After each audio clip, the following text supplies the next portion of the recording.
Hello everyone, so in this video, we're going to be reviewing Xprobit.com.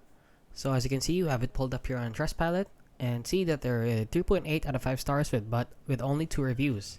But before we get into the details, this is exactly why I made my research guide, so you guys don't have to wait for me to tell you if something is legit or not.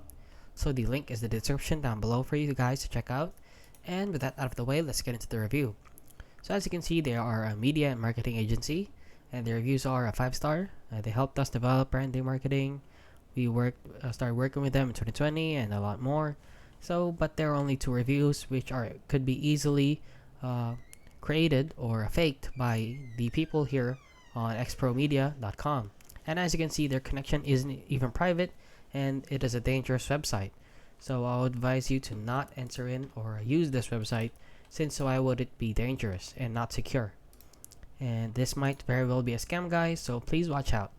So if you found this video helpful, please consider liking and subscribing.